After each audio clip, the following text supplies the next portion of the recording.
Om Nityonityanam Chetanas Chetananam Eko Bahunam Yo Vidadati Kamam Tamatmastam Yenu Pashanti Diraha Tesham Shanti Shashvati Netaresham Om Shantihi Shantihi Shantihi.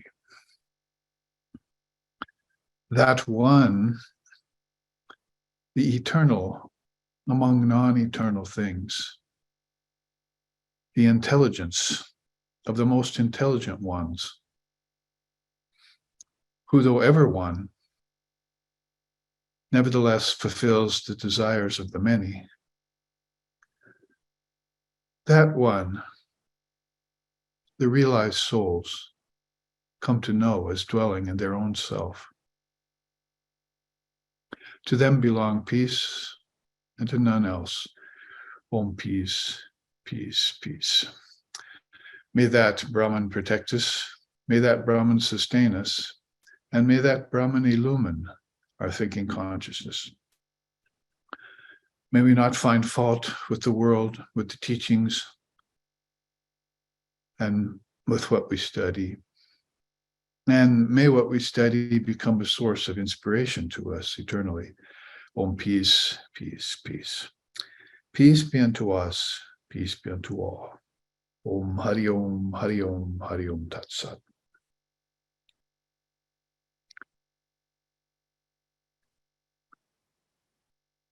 We have all gathered here on Christmas Eve day, which is a very busy time of year for the world.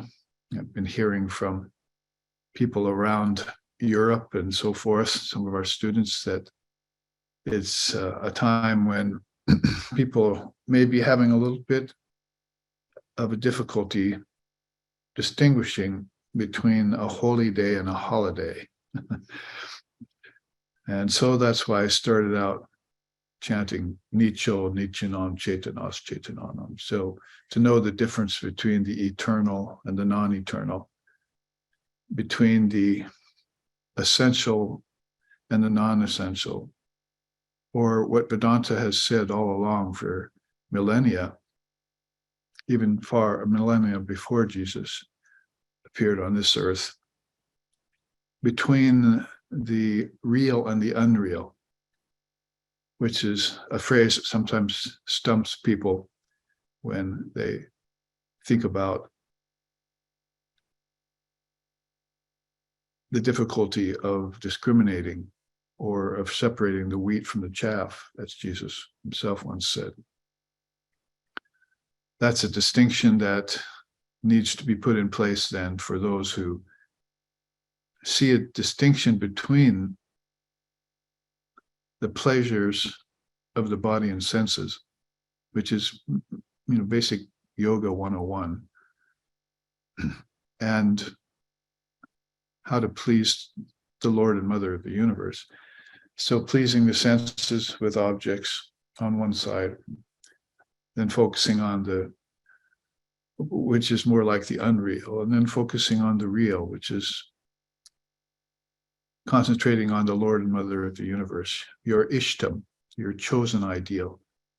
And that should be very apparent and obvious on such a time as Christmas.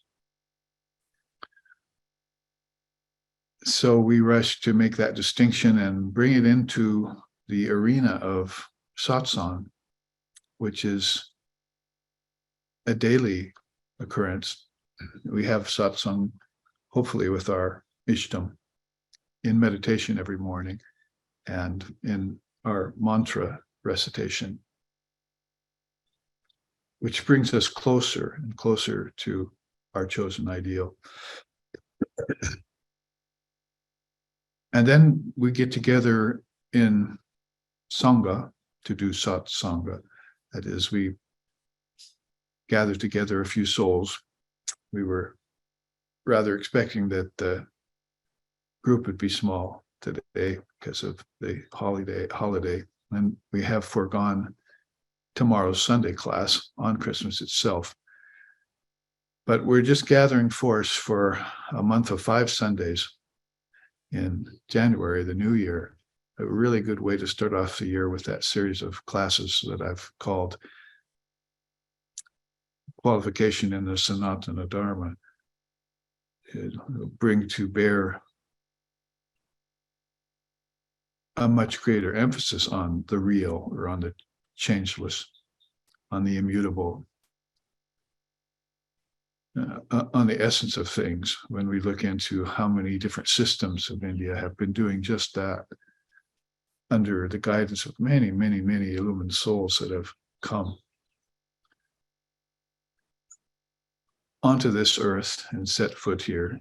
Therefore, very difficult to disregard or discount the earth as being a holy place. The Burloka, even with all its problems and all its weights, nonetheless, so many great souls have come here. Maybe that's why, because it needs that kind of visitation. And some of them more popularized and with more, as I like to say, more of the spotlights on the stage in the case of the well-known avatars. But Krishna has told Arjuna before, or actually I think he said it to Uddhava in the Uddhava Gita, that there's as many avatars coming as there are fruits on that tree over there, pointing at a ripe, luscious fruit tree. So we know that this consciousness infills everything. And it's the same in quality and quantity, but its manifestation into the vehicle is different. That is, we would see that one consciousness, feel it, if you will, intuit it in plants and animals and insects, and into 5 elements, the 5 pancha mahabhutas of earth, air, fire, water, and ether. Everyone has that feeling of the divine if they're sensitive souls. And particularly if they are practicing their sadhana, that makes them much more sensitive to the presence, the invisible presence, the seen and the unseen. And of course, on earth, there's also the obscene, along with the seen and the unseen, which we have to forbear and practice that great tantric art, speaking about great qualifiers in Sanatana Dharma, that tantric art of transmuting poison into nectar, which was one of the favorite subjects of our own founder, Lex Hickson, here in SRV. And that's the challenge to all of us, to step up day to day and face off with what we call the world bewitching Maya, or with these cycles of samsara. And that's a full-time occupation.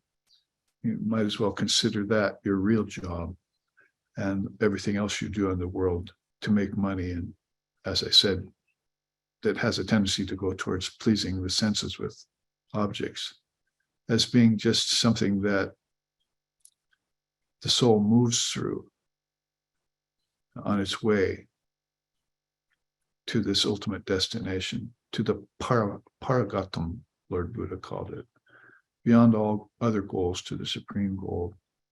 It reminds me of Sri Ramakrishna riding in a carriage through Calcutta once in a while when he went to visit one of the houses of the devotees. Talk about your satsang. This would usually happen in the evening around dusk, and invited to one of the houses of the devotees, and then would go in there and people would gather and turn the whole place into what was later termed in the Gospel of Sri Ramakrishna a mart of joy. A mart of joy is going on here today. Make sure that you don't miss it. So he would have to get in a carriage and go through Calcutta. So on his way through, he saw lots of elderly men, and maybe even not so elderly men, playing cards on the sides of the streets. And he would shout out to them sometimes when he saw God sitting there with a deck of cards playing games, shout out to them, go forward. So hardly a person to be judgmental, but definitely witness these things and come out with a positive statement like that to get people up, moving towards this bliss of Brahman. rather than the pleasure of the senses only. Not such a matter of right and wrong as it is higher and lower. Basically, there's a much more intense form of pleasure, what Vivekananda called exquisite pleasure in life that one can extract. We did a retreat on that some months ago called Extracting Essence. It'd be good to look back on that. Take that retreat again. Maybe on Christmas would be a good time to do it. Sometimes we like to fast on Thanksgiving, and we like to spend our time meditating on Christmas, when taking the senses to task, taking them off their objects, even if just for a difference, to feel something come forth from that emptiness that great beings like the Buddha and other great renunciates like Swami Vivekananda and Sri Ramakrishna were living in as a sort of natural state. That was their sahaja samadhi. Their natural state of samadhi is to be divested of things, not to be pursuing things or giving gifts. In yoga, we have that aparigraha, yama and niyama. Basically, that the ancient seers didn't think in terms of giving and receiving so much. Even the giving, unless it was done, as Krishna says in the Gita, in the right way, the right spirit, at the right time, with the right intention, could be a weight on both parties, the giver and the receiver. So there's a great art and a great care, a great sensitivity taken in that kind of commerce that went on with other human beings. If you're actually seeing Brahman in everything, as I started out saying, only it's just a matter of the vehicle, how much consciousness can fit into any given vessel. And if you're actually seeing that it's one and unchanged in all vessels, but the vessel itself only is just limiting it, then you would feel like whatever is there, whatever amount of intensity of consciousness is there in that other vehicle you're looking at, probably did not need gifts or need anything, because it was already complete in and of itself.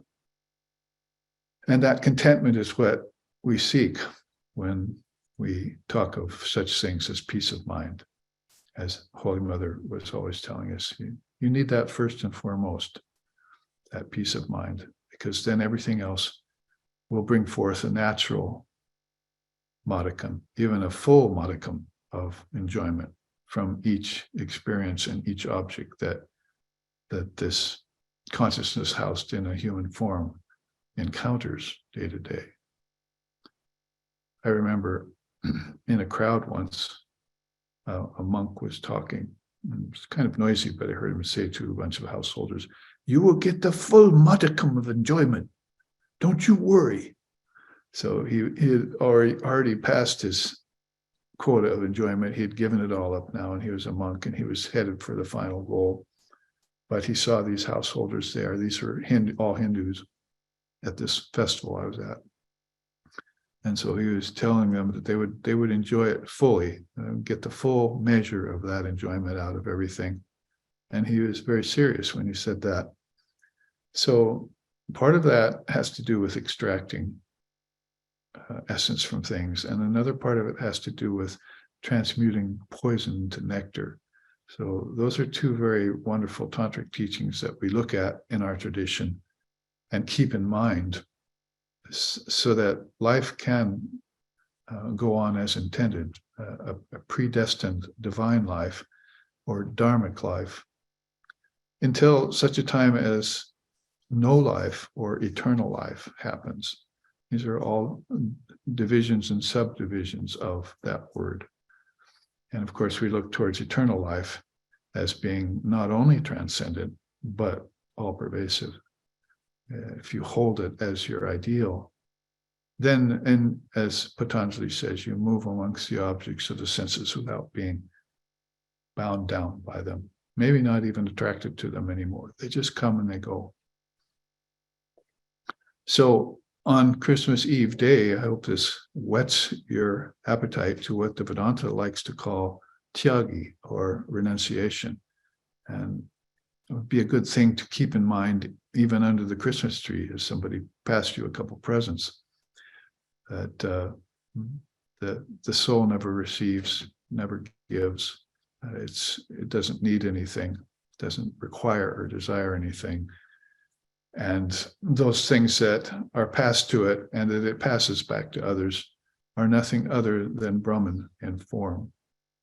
And then let's move on through that, and not just make it a holiday, but make it a holy day, and actually enjoy to the fullest the gift giving and the Christmas meal and so forth. But spend good amounts of time in between in spiritual practice as a family unit. Basically, study of scriptures, some quiet meditation, and some worship of the divine image. Because in the yogas, you'll have both God with form and beyond form that need your attention. That's where that Nityo Nityanam Chaitanas Chaitananam comes in. The eternal among non-eternal things, the intelligence of the most intelligent ones. Both of those ends need to be satisfied, as it were. Because you must think of both the formless reality and God with form, when it's fully realized in a form, as being aptakama. That's a name for Lord Shiva, for instance. Desires are all completely fulfilled, aptakama. So it has nothing to gain. And Krishna and Shiva both are known for that. In the Gita, Krishna says that, Arjuna, I've come here to these worlds only for loka sangraha, for the highest good of all other beings. I have nothing to gain here, nothing to lose. And so in both the scriptures in Vaishnavism and in Shaivism, that word aptakama comes up in terms of the knowledge that the self is always fulfilled and can rest in that fulfillment and should rest in that fulfillment at all times. And then everything else just becomes some added scenery, like a Christmas tree with some icicles on it, or some Yuletide songs that are being sung. Noel, Noel, Noel, Noel, and all of that. But when you look out in the world, it's Noel, Noel, Noel, Noel. Here comes more war to Israel. So you have to take a look at the serious side of things in Maya and not be caught off guard or be put to sleep by this appearance of the unreal, of the world bewitching Maya, and these cycles of samsara that people fall into unbeknownst to them when suffering gains ground. Suffering sometimes can be, as we know, an awakener, maybe much more so than satisfactions and pleasure. But still, nonetheless, for the discriminating seeker, good and bad are chains that hold, one of iron, one of gold. So that goodness, that righteousness that people are thinking, in India, we think of that as dharma and its precepts. And that's going to take us beyond the duality of good and bad into something that's beneficial or not. And then when we consider that, we're immediately informed as we speak it, as we even think it, we're immediately informed that that's the real nature of eternal life. And we must have our guard up and always be on vigil towards the changing. As I said, maybe that has called up some sort of thoughts on your own parts that you can share. This satsang is supposed to be something that goes back and forth. in terms of questions and sharing of insights. So at this holy time, what else can be added in by your divine selves to this hour-long meeting? All right, I'll start the ball rolling. Even though you did that wonderful seminar on extracting nectar, there's always so much to take in. And I recall the title was extracting essence from daily life is what I think the title of that seminar was. Could you just summarize the basic points? I mean, just maybe briefly, what are the main points of extracting essence out of daily life, or the main method of doing that? Thank you. Well, of course, that chart, most of the time when I do a seminar, I'll make a chart for the actual seminar. And that will then cover the whole topic as I have conceived of it and thought it out deeply. I do my own samyama, my own manana upon the subject for a long time. And then it comes to my mind, what are the things that usually remain unsaid when one would even bring up a subject as possibly abstruse or esoteric as that, because people are enjoying it, people are just having it. I mean, if it doesn't work out for them, it's called, frustration or disappointment. And so they're caught in that loop back and forth. But obviously a person who's looking for, or who is open to, as Vivekananda said, him being a fully renounced sannyasin, exquisite enjoyment, that just comes to somebody, and it must come to them because they have made themselves keenly aware that Brahman is in everything, and that Brahman is the only real satisfactory element, if the word could be used. So unfortunately for those later seminars, those charts did not make it into footfalls, just where I was going with that. Or we could look back on those, but if somebody is very keenly interested in that, I could probably send them a copy, or you could share along that line, because in that chart, I remember taking apart everything into 3 or 4 different subdivisions of how to extract essence, basically in terms of what you would have to do with your consciousness in order to be able to extract essence in the first place. It would have to be a finely honed tool in order to pierce through or penetrate through the lower mind, sleepy mind, dull mind, as those people obviously aren't getting any real essence from life, and probably are attached very much to sleep or tamas, and maybe food. So at that level, you're going to have to be practicing some sort of austerity, some tapas. That's also one of the niyamas of yoga. So you talk about non-giving of gifts and austerities and study of scripture, swadhyaya, and worship of God, Ishvara Pranidhana. You've got these 4 or 5, and purity. You've got these 4 or 5 niyamas that are extremely efficient in helping that soul attain a honed intellect that will be able to, like a goad, will be able to penetrate through, like the Upanishad says, Dhanur Grahitva Upanishad Mahastram.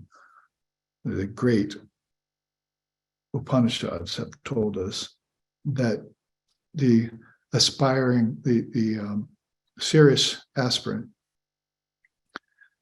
shapes the mind, sharpens the mind like an arrow. And does that by fixing its thoughts on God alone. So there again, you'd have to prepare yourself for penetrating through Maya. You couldn't just wander into it, like say, well, I think I can enjoy now without any fear of reprisal. I can do the cause and not worry about the effect. There's going to have to be a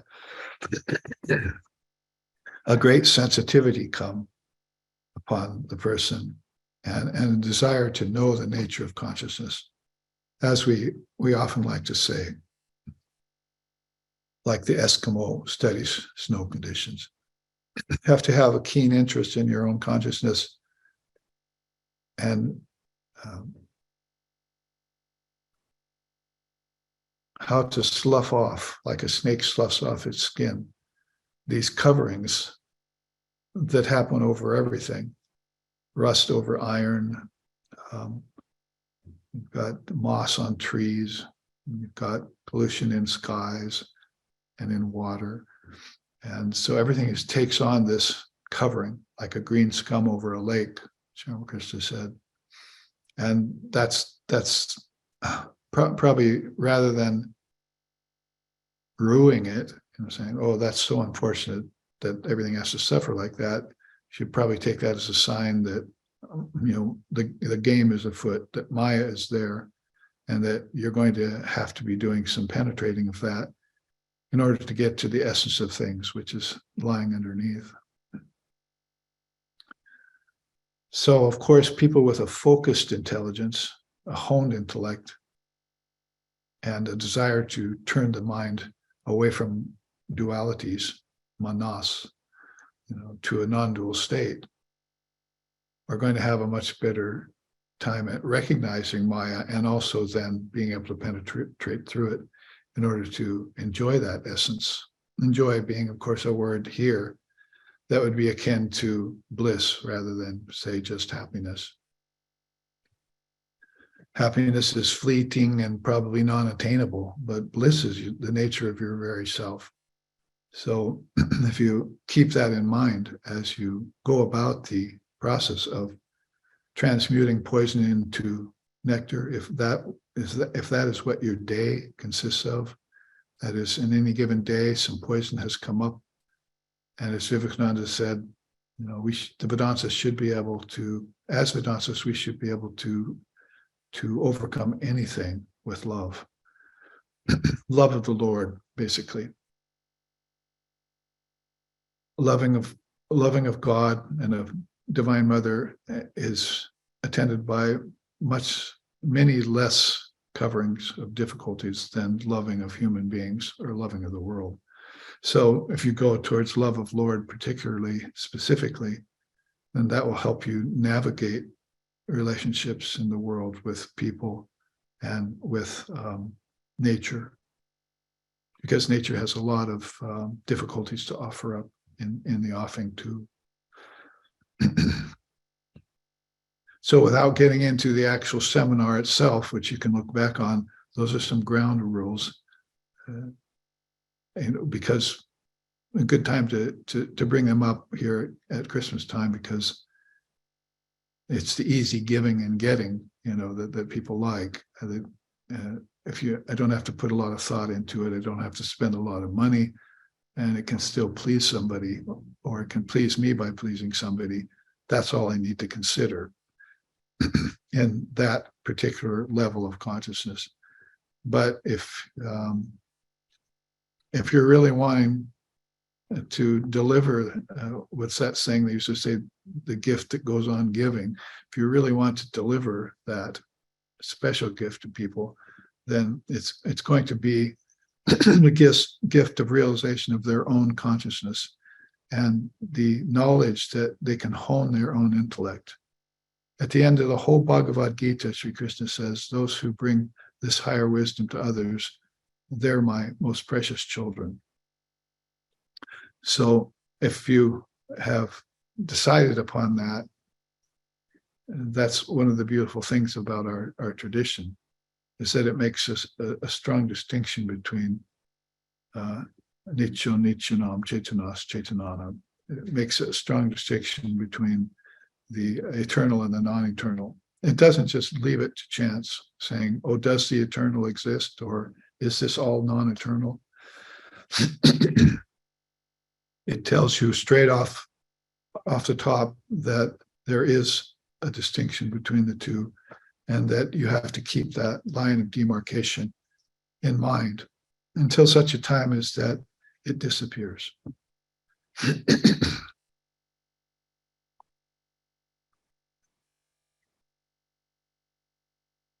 When it disappears, that would be more like that samadhi experience that people have. And how common is that?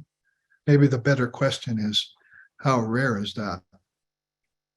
And how seldom do we see it crop up in daily life? Has anyone ever seen God who has not been attended by this elation that comes? And Sri Ramakrishna used to tell people that if tears come to the eyes when you think about God, then you know that you have a deep relationship with that. That is a kind of realization all its own. Bhakti is its own fruit. Simply put, if you know there's an essence and a non-essence, then you can extract it. Should have just said that at the beginning. It's that difference and that distinction that we want to become aware of in this daily world. And maybe it's not so necessary for deeper, higher worlds, higher lokas. Maybe it's not so necessary for souls that are already mature. But for this particular world, and at this particular time in the Kali Yuga, I mean, so right now we're experiencing Yule time, Christmas time in the Kali Yuga, which is the dark age. And so this is what it looks like when you look about the world. So to know there is an essence is to be able to begin to know how to extract it from everything. Probably rule number one, rule number two is I have the ability to detach now. And if I detach, I can develop my witness consciousness. Sakshi Bhutam. Brahmanandam Paramasukadam Kevalam Gyanamurtim Dandvaititam Gagana Sadrasham Tatmamashari Laksham Ekam Nityam. There's that word again. Vimalamachalam Sarvadi Sakshi Bhutam. Is the eternal witness of all phenomena. That's what that means. That's the Lord's natural state, is to be the uninvolved witness of all phenomena. And that Lord is a capital L. That C is a capital consciousness. And that's an ultimate state, not a penultimate state of form, name, time, space, change. It's the unchanging. It's the eternal among non-eternal things. So when I thought this morning early, the sun was just coming up here in the islands, what should I talk about at Satsang today? I thought, Nityo Nityanam Chaitanas Chaitananam. Here at this time, in the presence of one of the greatest renunciates that ever lived, Jesus Christ, we should be thinking about renunciation and how to detach and then be able to transmute poison into nectar and extract essence and live a life which is beneficial to ourselves and to all other beings, as the Upanishads state. So what is true benefit then would be, here's a gift with some obvious ties to it. I have to pretend to like it, even if I don't like it. Or if I like it, I might get attached to it, and that's the end of my renunciation on that particular day. So Sri Ramakrishna calling out of the carriage to people playing cards on the side of the street in Calcutta, go forward. There's so much more. Go forward. Sometimes he would see, if he saw somebody drinking and intoxicated with liquor, he'd get all inspired. He'd jump out, he'd grab the man and dance around with him and show him what real intoxication is like, transmit some real God intoxication into that soul who is on the right track, but with the wrong method, you might say.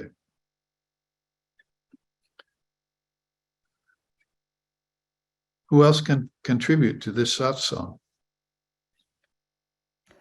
I just want to thank you for this beautiful teaching. As a Christian, I don't do Christmas. It has nothing to do with Yeshua, but the beauty of just knowing that, we are on that path when we think of God, the love of God, and tears just flow. It's just beautiful. And I appreciate the teachings on proper attitude in gift giving. I find a lot of things come in my life and I have to keep it moving out. So, making sure there's no strings attached, that it's just God's and their God. And if they have a need, just keep it moving. And the Bible talks about not letting your left hand know what your right hand's doing. So thank you. Namaste.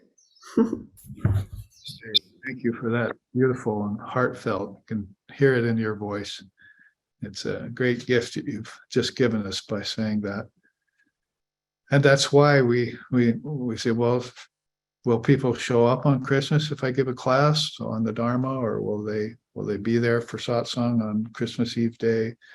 That shouldn't be the question. It should be those days particular is where we should stand forth and bring out these great teachings, no matter how many or how few attend. If you touch one person, you've touched all of consciousness, isn't it? Everyone. Whether they know it or not is the question. Because we're all connected by consciousness itself. It's indivisible.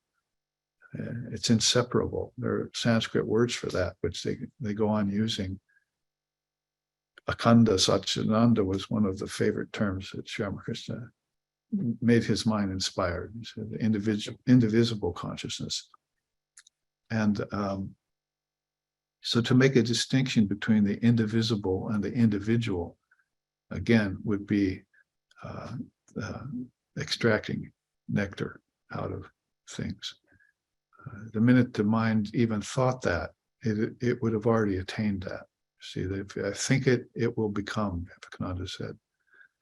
And that's how powerful the mind is when it's centered. And otherwise it's dangerous. You see so many unfocused minds let loose in the world. How did Vivekananda say that in his Kali the Mother poem that he wrote? Like 1,000 lunatics released from the asylum. That's what the world looked like to him. When he stood back and saw the free play of souls, of egos, basically, and all the odd directions that it was moving, but that these apparently many souls, who are really one soul, were moving. I always think of the mother's hands. She holds everything in it like a tempest in a teacup. So we have an image on one of the God blogs where her hands are holding this huge storm in a teacup. Somebody had that thought, did a nice rendition of it, artist's rendition of a teacup there, and inside there's lightning and clouds and waves, all held in these two beautiful hands. So that's our great protection and our great wisdom. The wisdom mother affords us this knowledge that consciousness is divine and cannot be affected by all the vagaries and vicissitudes and unthought, insensitive actions that these egos let loose from the asylum are perpetrating out in the world, in a world that should be treated as a divine thing, a divine thing with imperfections. It's perfect with all its imperfections is how we would say that. And if you thought it was perfect, then you'd be naive. And there are many naive beings who think nature is reality, but nature's insentient. So it cannot be reality, because reality is fully sentient, fully conscious. It's undivided consciousness. Akhanda, Satchidananda. And it's indestructible. Akshara Brahma is another nice saying, Sri Ramakrishna, like it's Akshara. Cannot be destroyed because it was never brought into creation. So that it cannot be destroyed. It's acreate, as Vivekananda named it, coined that term for us. It's acreate. So this is back to my point about Nicho, Nichano, basically, is that Vedanta makes a clear distinction between the eternal and the non-eternal. And if you want to jump to the chase, that line of demarcation between matter and spirit, and between creature and creator, between God and mankind, yes, that will disappear, like a line drawn on water, Sri Ramakrishna said. If you draw a line on water, then it appears like there's two bodies of water for just a few seconds. So that's the ego that does not attach to things. It just makes its appearance, leaves its mark, and lets go and dissolves. But he said, what happens then if you put a stick across the water? So then that line of demarcation between the one consciousness appears definitely two for a long time, as long as the stick is there. So that's the unripe ego, which will, as my teacher once said, the ego is like an unwanted guest at a party. It causes problems with the other guests. So you go up to it and you ask it, when are you leaving? And it says, I'll think about it. He told that, he had us all laughing. And so that's such a great caricature and great description of the unripe human ego. Yeah. When are you leaving? We ask it. See, when are you going to ripen? When are you going to become just a line drawn on water instead of a stick placed for 50, 80, 100 years across this undivided consciousness, ruining the view, as it were. So the more mature we can make our ego, the more humble we can become, the more loving, the more love we can accumulate, based first in God, because that's the only true love you have, and then have it from there trickle down into the love for illumined souls. Another thing my teacher said, reminded me just now, is that you Americans, you love your presidents, but in India, we love our holy beings. So if you have your love centered in the right way towards this highest indivisible element, your discrimination between the real and the unreal, between the wheat and the chaff is in place, then you can move through the world of name and form, as Sri Ramakrishna said, without getting a stain on your white clothes. Holy Mother said, if you put a bunch of white rice in a pan and start cooking it over a fire, there are some grains that, when the pan starts to heat, jump out and to the side of the fire. So they never get cooked. They never become yellow. All the other pans and rice grains inside the pan are slowly turning brown or yellow. They get cooked. So what she meant by that is that there's these souls that as soon as they feel the heat of hell, of hell in the world, they will immediately extricate themselves from the rest. Like rice jumping out of the edge of the pan. They'll always stay white and pure. So that's how the devotee of God moves through the world and stays free of all the colorings of Maya. Like money, fame, wealth, position, power.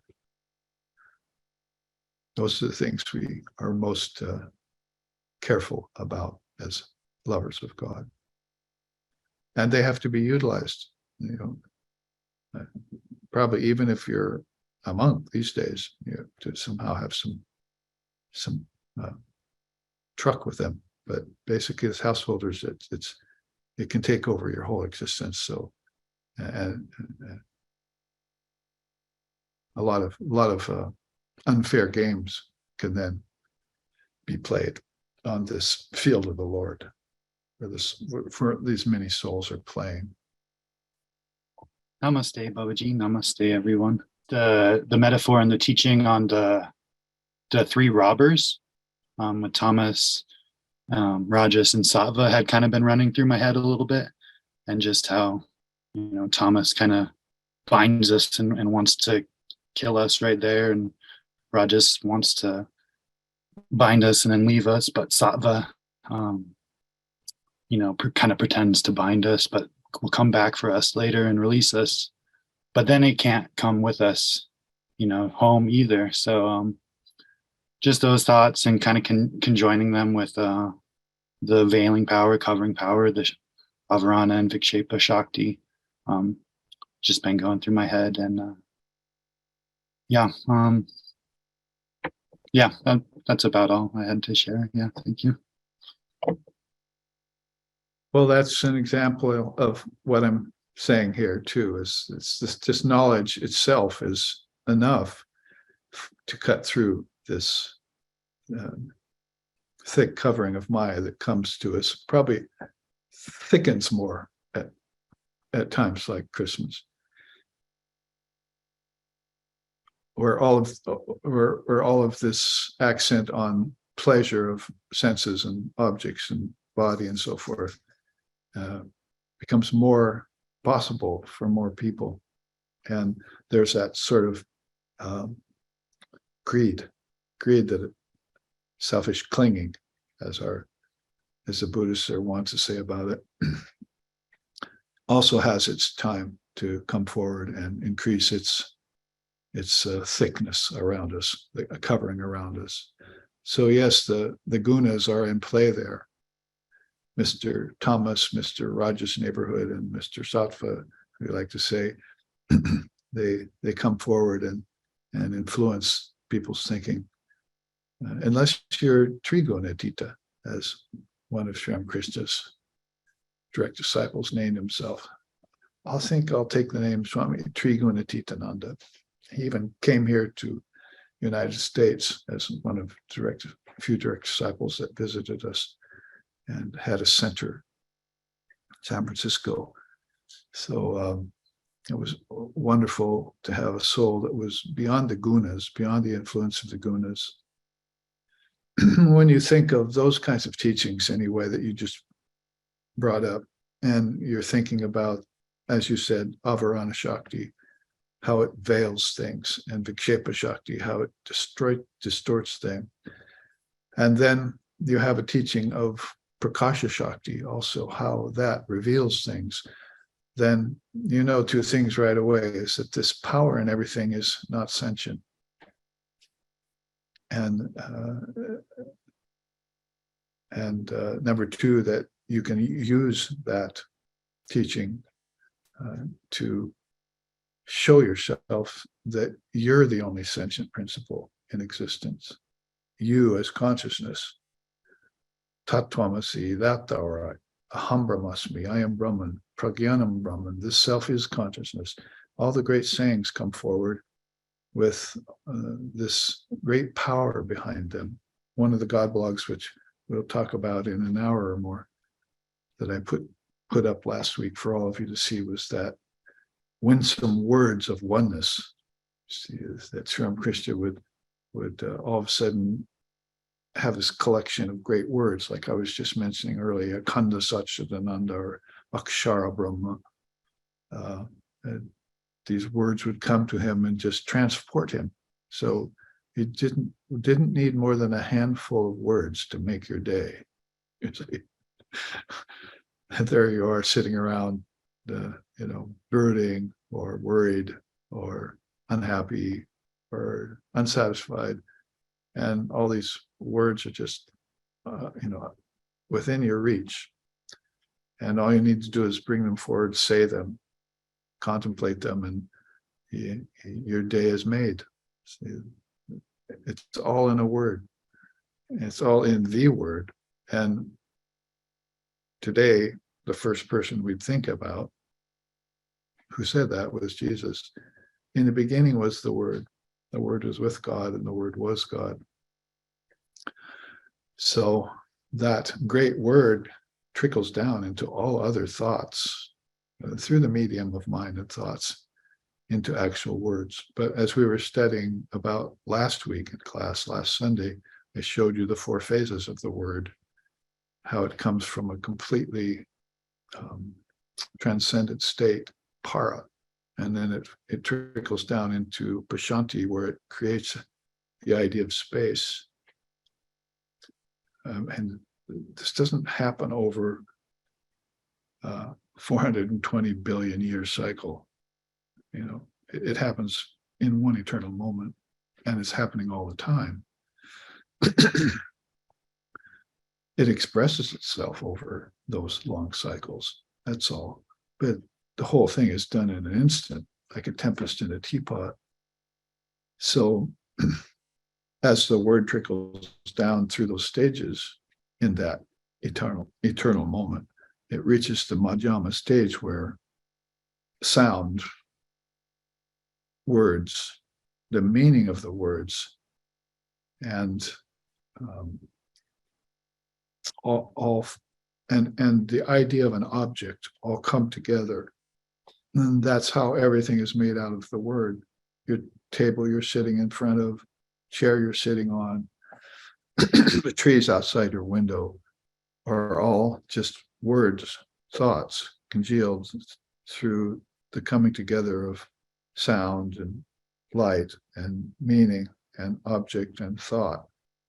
That's the madhyama phase of the word, where everything is constructed, and it will be deconstructed in that same way. You did that last night in deep sleep.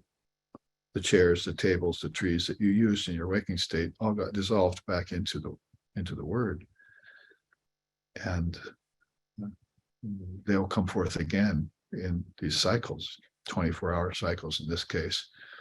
So the human mind is always using the eternal moment, and sometimes, in most cases, not being aware of it,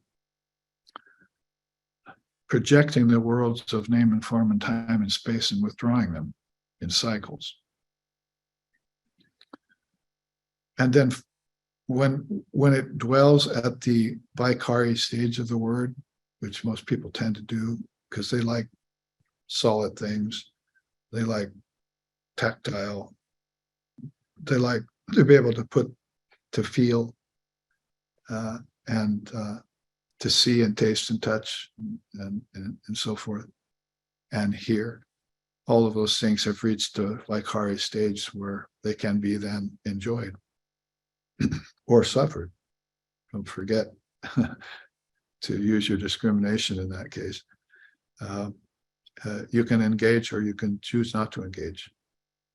And quite often the choice not to engage, if it's not based upon aversion, which can be a trap, because attachment and aversion are, Father of Yoga said, those are 2 of the 5 hells, attachment and aversion. So if it's not based on aversion, then you probably have the middle path there that you can move through, and always see the light of the Lord in front of you. Always see the path. Know that you're on the path. And so that's what I wish for us all on this Christmas day, that we always live in the light of the Lord, see the path, walk it, and reach the goal of human existence. Om Bhadram Karnebihi Srini Amadevaha Bhadram Pashema Akshabirya Jatraha Sthiraya Rangaish Tushtuvamsas Tanuvir Veshema Devahitam Yadayuhu. May we see with eyes what is good and spiritual. May we hear with these ears what is noble and uplifting. And may we, while worshiping the Lord and Mother with healthy minds and bodies, live a life which is beneficial to ourselves and to all others. Om peace, peace, peace. May peace be unto us. May peace be unto all. Om Hari Om, Hari Om, Hari Om Tat Sat. So yes, we can see each other again in about an hour. Otherwise, have a beautiful Christmas weekend in the highest sense. May you extract essence from every gift that you receive and give. Aloha Namaste.